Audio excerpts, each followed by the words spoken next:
Hi guys, and welcome back to the kingdom. I hope you've had positive and productive weeks this week. So this week we're going to be talking about ending your novel. Now, ending your novel is going to be a tricky topic for anyone. You have to make sure that your novel finishes with a punch and leaves your reader with something that I call the book hangover. Essentially, you want them to leave craving more. Now, whether or not you plan to write a sequel for this book, this has the effect of that A, they will recommend this book to their friends, and B, it gets them excited about any future releases you might have because they think that you're a good writer. So, without further ado, let's do this.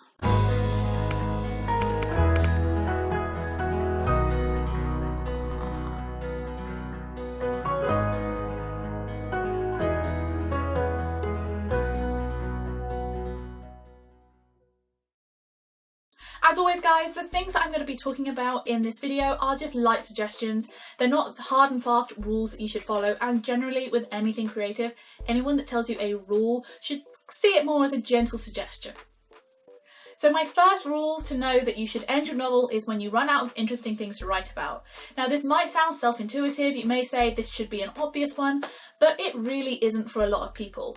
If your plot has finished, if all the interesting action things that are happening have finished, that's where your book should probably finish. If you've got chapters and chapters of them living happily ever after, then you're wittering and you should probably cut your book and end it there.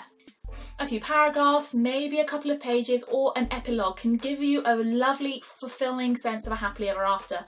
You don't need several chapters worth of a happily ever after.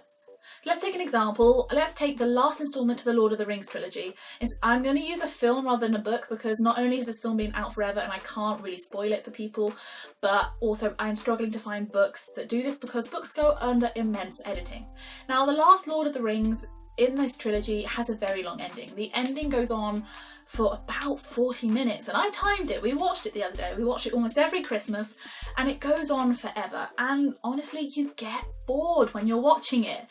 That same effect will happen for your reader, but readers are far quicker to put down a book than they are to say, yeah, but this will only take me 20 minutes to get through the end of this film. With a book, it's probably not going to take 20 minutes to get through a few chapters, unless you're a super fast reader, but you can't write for the few, you have to write for the many.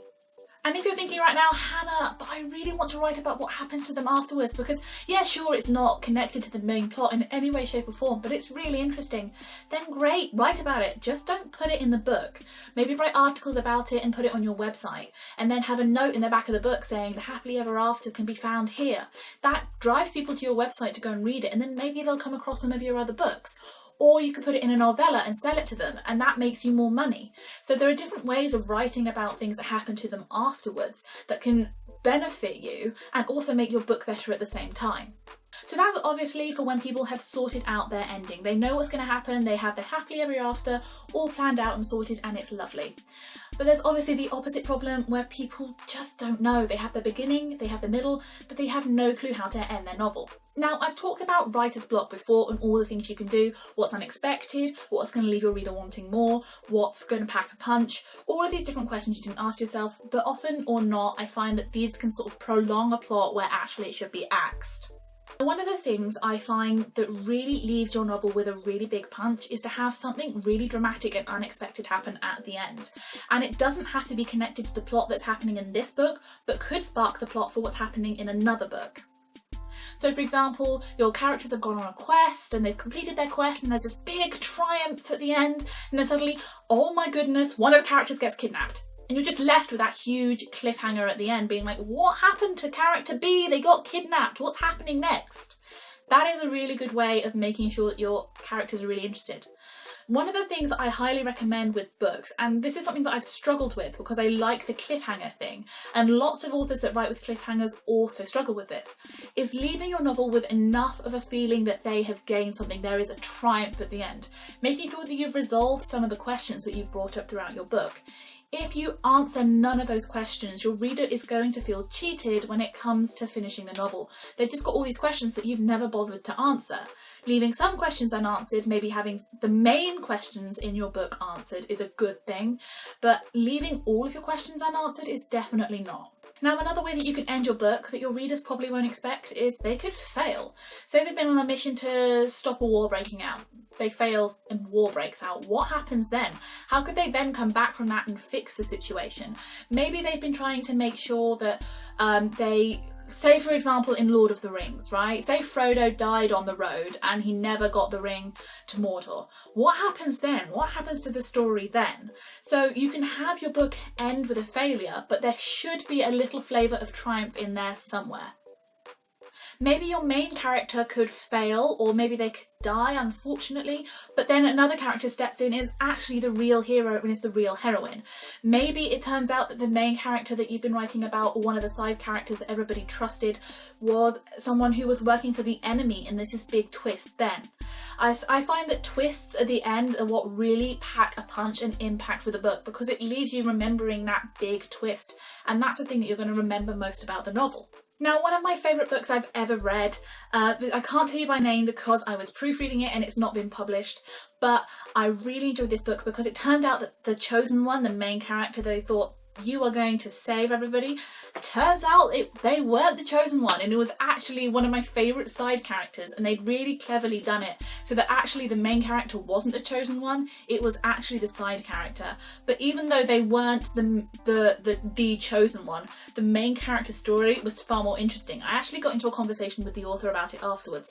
They started off with this side character being their main character, but they realised very quickly that this person had a more interesting story, so they switched their point of view. Now, of course, that's an extreme version, that's a very specific version, and obviously, as I've just said it, it's slightly been done before. However, you can twist anything to make it new, fresh and interesting. However, a twist isn't the only way to end your novel. Like I've said, you can have the happily ever afters, you can have the reveal, you can have a wonderful moment of realisation occurring to everyone. There are lots of different ways to end your novel. But what I would say is, if you're still stuck, read. Do your research, look into your genres. So say you've written a horror novel, right? I could understand why that might feel difficult, how you're going to end your novel. I would have no idea how to finish a horror novel. But then you as the author should go away and read horror novels, read successful horror novels, and then try and analyse the ending. Try and analyse it so that you can understand what made it a good ending. Where was the resolution? What kind of resolution was it?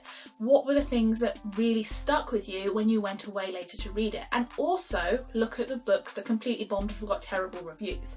Now, I say that not because I want to promote bad writing or force you to read horrible stuff, but once you've read 1 or 2 or 3 really bad books in the genre, you'll be able to pick out the common threads that have made it a bad book, a book that hasn't sold, a book that has completely bombed.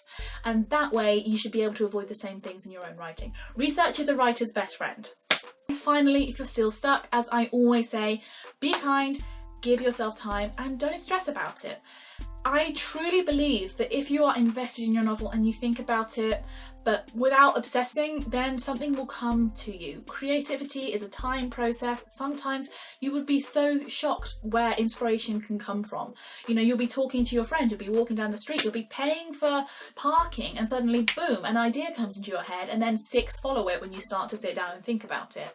So just because you haven't got an ending yet doesn't mean you won't get one. Now, obviously, you can't just axe every idea that comes out of the box because it hasn't got a twist or it hasn't got the cliffhanger you're looking for, but sometimes you can just leave a book with a few questions unanswered, maybe even the main question unanswered, as long as you've tied up enough of the strings at the end so you don't have too many loose ends. Anyway, that was my 2 cents, very quick overview of a very, very complex topic. And to be honest, I could probably have delved into a little bit more detail, but I'm not sure if that's what you guys want. If you guys would like a more detailed ending your novel video, then let me know so that I will go into each of these sort of topics in a little bit more detail. Maybe I could even do a few book studies for you guys if you think that that would be really, really helpful.